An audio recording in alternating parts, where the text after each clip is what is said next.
After Earth was lost to the final war, the rich fled to Mars, building their sterile kingdoms beneath red skies. But we didn't follow. We had long foreseen this collapse.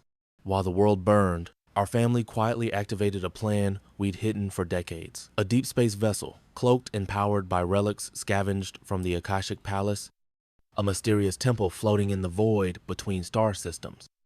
The Akashic Palace wasn't meant for human hands, but we took what we needed: ancient energy cores, shifting metals, and a gravitational engine that let our home move.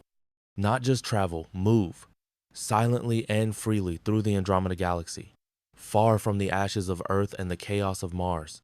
We thought we were safe, but last week, a breach. They found us. How they pierced our cloaking, we don't know. The robbers didn't speak. They wore exosuits stitched with symbols none of us recognized. They took nothing but a small collection of jewels, not for wealth, I think, but for what they contained. Encoded fragments of Akashic data. And then they were gone.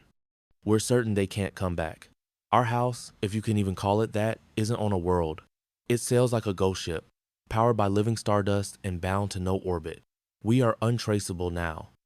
That one weak point, a doorway, a signal, a ripple we left behind is sealed.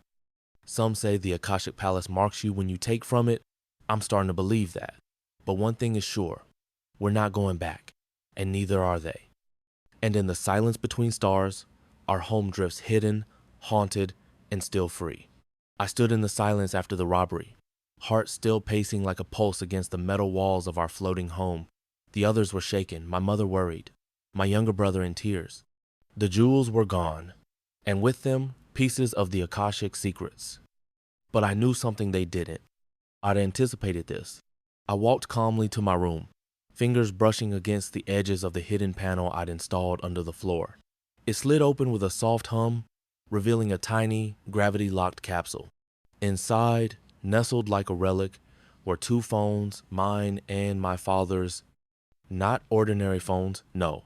These held the full memory of Earth, its languages, cultures, sciences, secrets, and systems. The phones weren't just data vaults. My father had embedded quantum code into the processors, living code that could adapt, learn, and rebuild. I powered mine on. It blinked awake with a familiar glow. The last backup synced, Earth as it was, mapped in layers, from its molten core to its forgotten myths. They took our jewels, but missed the real treasure. And now, I realized something even greater with this phone. I could recreate more than Earth. I could build any world. Maybe not today, maybe not tomorrow, but eventually, a planet, a civilization, even an entire system shaped by memory and will. The robbers thought they won, but they only robbed shadows. I still held the sun.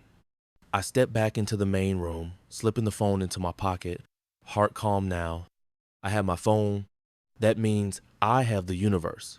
Suddenly, it hit me. Not just a slow dawning, a jolt, a revelation burning through my chest. What they actually stole.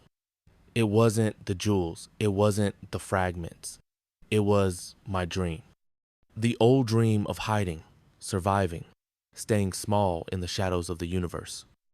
And as the truth landed, I laughed. Laughed like hell.